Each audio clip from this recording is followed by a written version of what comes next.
Assalamualaikum warahmatullahi wabarakatuh. Bagaimana kabarnya Ananda Soleh dan Soleha Ibu? How are you today? Kaifa halukum? Ibu doakan semoga antum semua dalam keadaan sehat walafiat. Amin ya rabbal alamin. Baik, hari ini ada yang tahu tidak kita mau bahas apa ya kira-kira? Ya, jadi hari ini kita akan membahas tema 1, materi organ gerak hewan dan manusia. Coba diperhatikan. Ada yang pernah main sepeda? Atau ada yang suka goes? Goes sepeda sore-sore? Ya, jadi kira-kira ketika antum naik sepeda, mengayuh sepeda dengan sekuat tenaga, dengan semangat, kira-kira apa sih yang bekerja dalam tubuh antum sehingga antum bisa mengayuh sepeda dengan kuat, dengan bersemangat? Ada yang tahu? Baik, maka dari itu kita akan bahas materi ini supaya kita tahu sebenarnya organ apa sih yang bekerja ketika kita bergerak dan beraktivitas. Ya, jadi ternyata organ yang bekerja di sini salah satunya adalah otot. Oke, sebelum kita bahas lebih lanjut, mari kita awali dengan lafaz basmalah. Bismillahirrahmanirrahim. Nah, sekarang antum sudah hafal surah At-Tin? Ya. Jadi, dalam surah At-Tin dijelaskan yang artinya sesungguhnya kami telah menciptakan manusia dalam bentuk yang sebaik-baiknya. Jadi, Allah mengatakan bahwa manusia itu diciptakan dalam bentuk yang sebaik-baiknya. Nah, karena penciptaan Allah yang sempurna itu kepada kita manusia, maka kita memiliki organ gerak yang dapat membuat kita bergerak leluasa. Alhamdulillah, kita wajib bersyukur dengan penciptaan Allah tersebut. Jadi, tujuannya kita belajar hari ini adalah yang pertama, diharapkan antum dapat mengidentifikasi diameter otot saat kontraksi dan relaksasi. Maksudnya apa?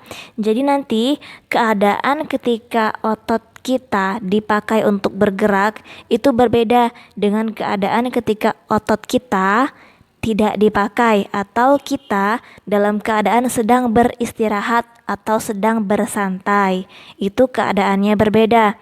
Kemudian yang kedua, melalui gambar dan penjelasan dapat mengamati otot lurik, otot polos, dan otot jantung. Nanti akan dijelaskan 3 jenis otot ini. Dan juga nanti akan dijelaskan gangguan apa saja yang terjadi pada organ gerak kita. Oke, otot. Apa itu otot? Otot adalah sebuah jaringan dalam tubuh manusia dan hewan yang berfungsi sebagai alat gerak aktif yang menggerakkan tulang. Jadi, organ gerak atau alat gerak kita itu terbagi menjadi 2. Ada yang aktif dan ada yang pasif. Yang aktif itu berupa otot, sedangkan yang pasif berupa tulang.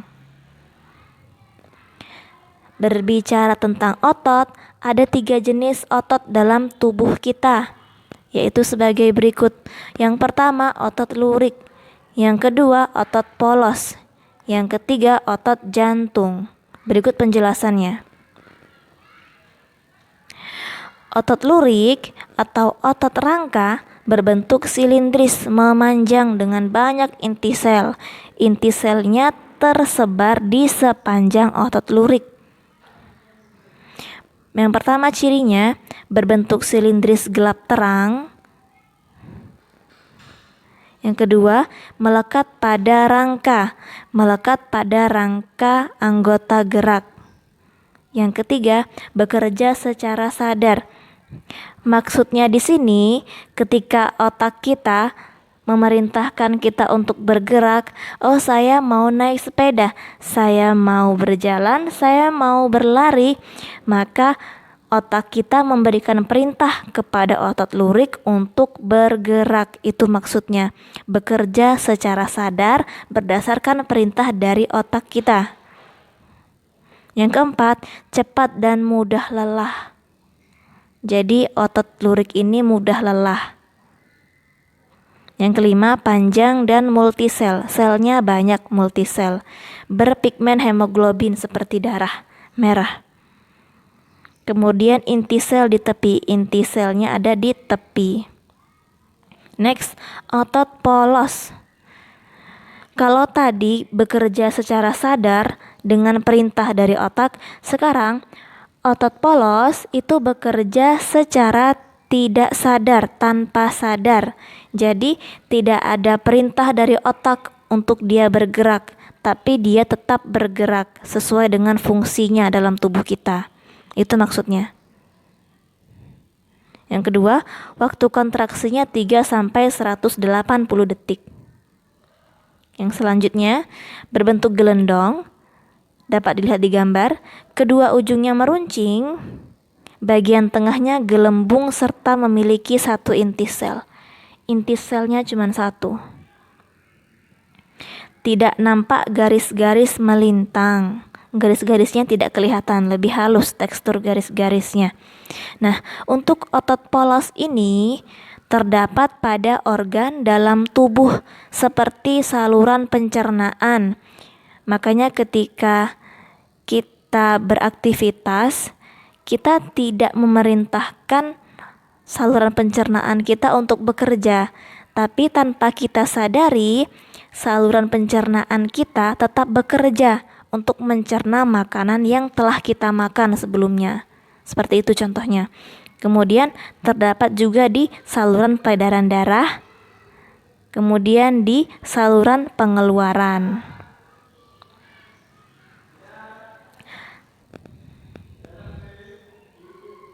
Kemudian yang terakhir, otot jantung. Namanya juga otot jantung, berarti dia hanya terdapat di jantung. Bekerja terus-menerus. Bayangkan kalau jantung kita berhenti berdetak, berhenti bekerja, maka yang terjadi adalah berarti kita sudah tidak ada lagi. Yaitu dia maksudnya bekerja terus-menerus selama kita masih hidup. Kemudian otot jantung ini merupakan perpaduan antara otot lurik dan otot polos. Maksudnya apa? Dari segi bentuknya yang dapat dilihat secara mikroskopis, dilihat di gambar, contoh gambarnya. Bentuknya seperti otot lurik, tetapi cara kerjanya seperti otot polos. Cara kerjanya di sini maksudnya dia bekerja di luar kesadaran, tanpa sadar, tanpa perintah otak.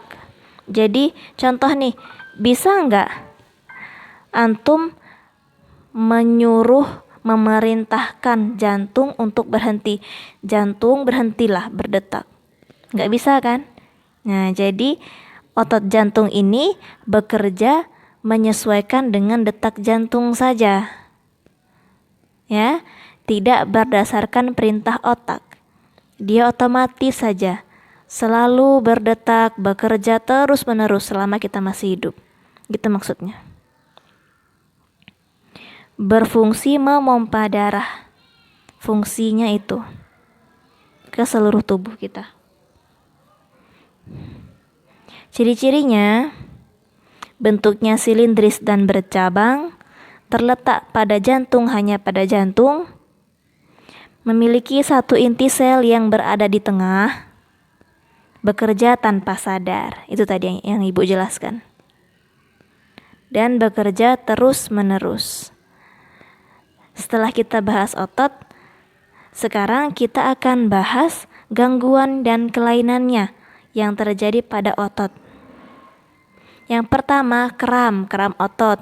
Mungkin antum ada yang pernah mengalami kram, entah kram otot di kaki atau di tangan dan sebagainya.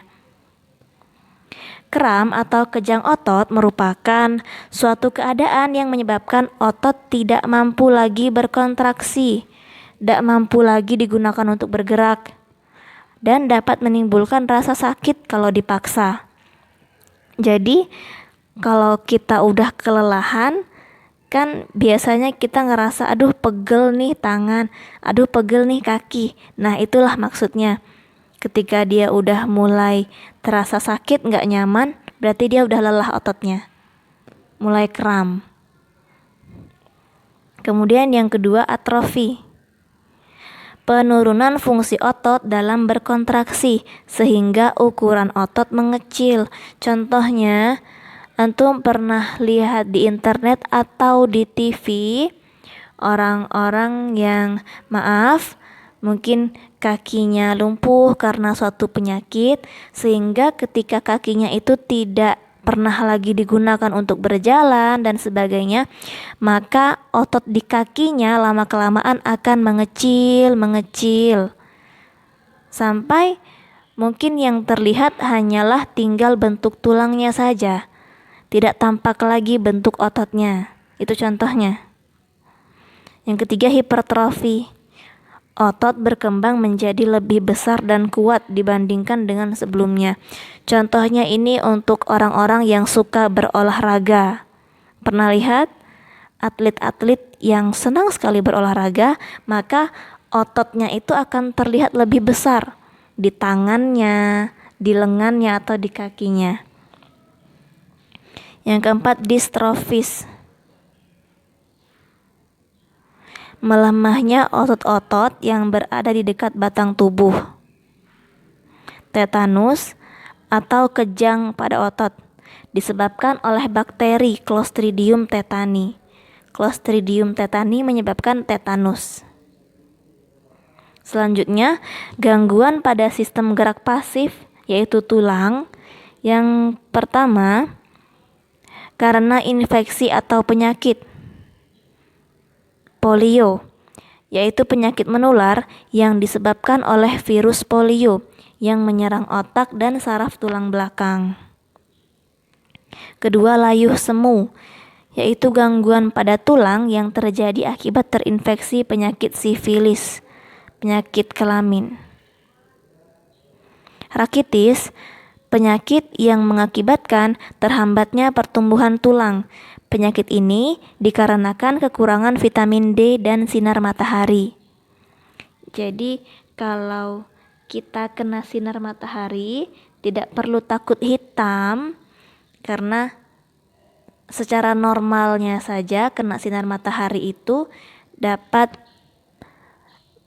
mengaktifkan vitamin D yang ada di tubuh kita untuk mempercepat proses vitamin D dalam tubuh kita sehingga dapat digunakan.